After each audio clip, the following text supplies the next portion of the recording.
Hi guys, it's Brooke Michelle Crosco with my discussion for week 2.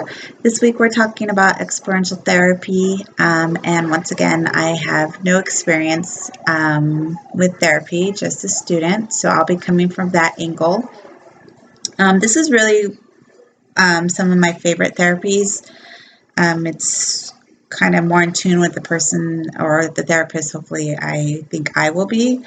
I really like Carl Rogers. I'm really glad he came along in the psychology world. Our text says Carl Rogers revolutionized psychology, and he basically made the client the expert in the room, and made it a therapy session really a collaboration between two people instead of an expert and a patient. It was a client and a clinician.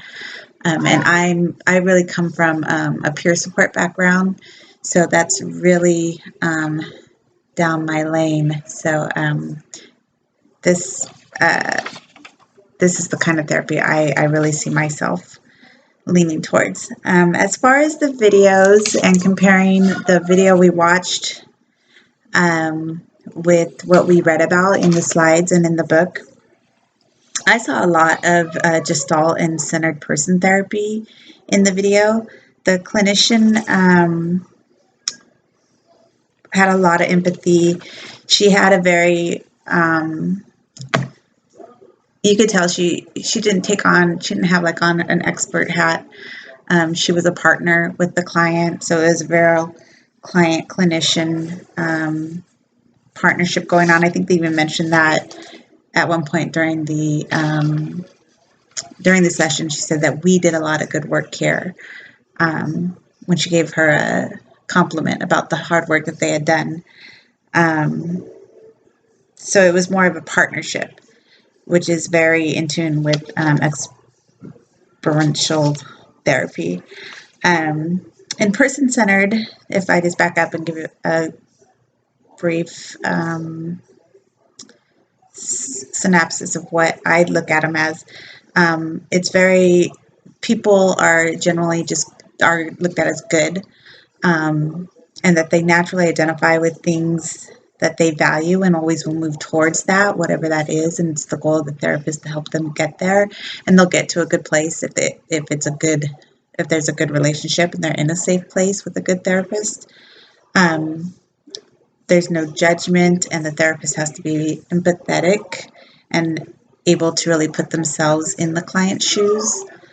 And I really saw that in the video. I saw a lot of here and now, which is both Gestalt and centered person therapy. Also, very Gestalt was the role playing. I didn't realize it was called. I didn't realize that's what they were doing. I wouldn't have put that word on it until I watched the slides after the video. But they were doing role playing when she kept asking her, when she asked her to picture what, in particular, they were talking about her anger towards her husband.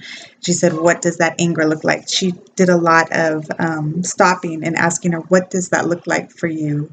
What does that emotion look like? She really wanted her to paint a picture of what the emotions look like, to really getting her in tune with them. And at that particular moment, she was telling her to, what does the anger look like? And in the example in the slides, he was talking about the woman with the eating disorder, and her anger was a black ball. And in our video, the anger was a black figure standing over her husband. So there was role playing and observing of what was happening, the here and now of how the client is responding to that emotion physically. She would say what was going on with their body. I see you shaking, or I see you squirming with the compliment. She was just getting her very in tune with the here and now, both physically, emotionally. You can hear my son. It's only 8:30 here. Talking about polarities. She was talking about how she was one way with her mom and with others. she dressed up to go see the client because that's how her mom, or the therapist, because that's how her mom would have expected her, or she tries to be friendly and outgoing when she goes out in public.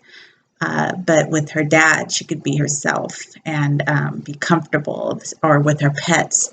So she recognized within that session that she had that polarity going on. And I like how he brought up the biblical aspects of, in some psychodynamic therapies, you can get stuck after years or plateau after years of therapy. But in the Gestalt therapy, there's layers of self-deception that might get worked on, kind of like what we do when we look at the Bible, and we're looking internally at ourselves. So it's very spiritual. It can be a very spiritual journey, just like when we study the Bible. So those were some of the things I saw that was used within the video that we were also reading about. There was something else I wanted to say. I don't remember what it is. The clinician,